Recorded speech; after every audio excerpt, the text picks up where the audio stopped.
Now, it's also possible to go the other way. So if we want to get the electric field from a potential function, remember that the potential changes in space. So it turns out this is a three-dimensional thing. What we need is some representation of how the potential changes in space. And I'm including all three axes here. I've never personally seen an exam question where you actually had to consider all three axes. And at the SageUp level that I taught, I think they would normally just take one or two. Normally one, but sometimes two. But again, it depends on the level of math that you're working with and how your teacher approaches this.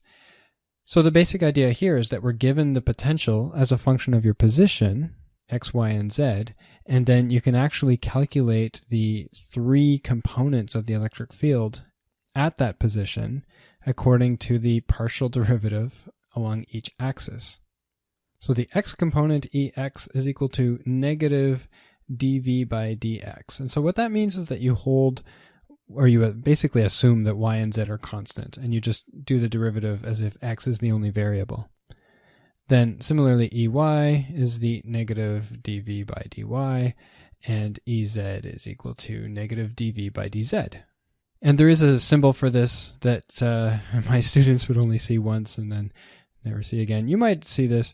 This is basically a gradient function, and it basically is doing exactly this, where you take the partial derivative along each axis of this function that exists in x, y, and z.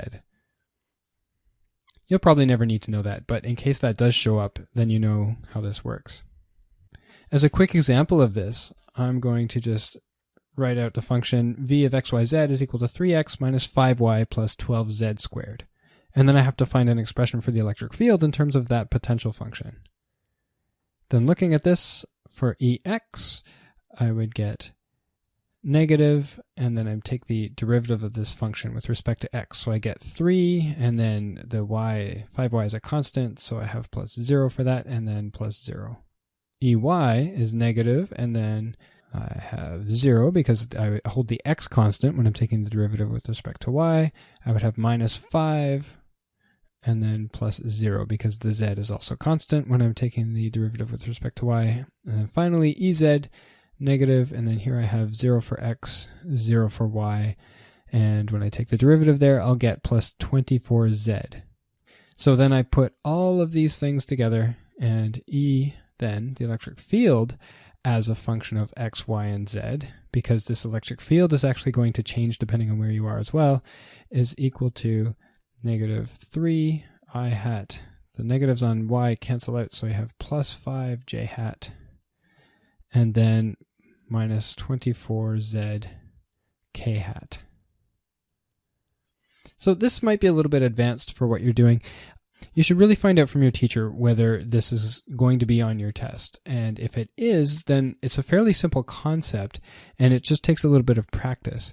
Where I've seen students have difficulty is when the potential function is not given explicitly in this form, like a polynomial form or even like a mathematical form in terms of x, y, and z, but I've seen it given as a graph or as information.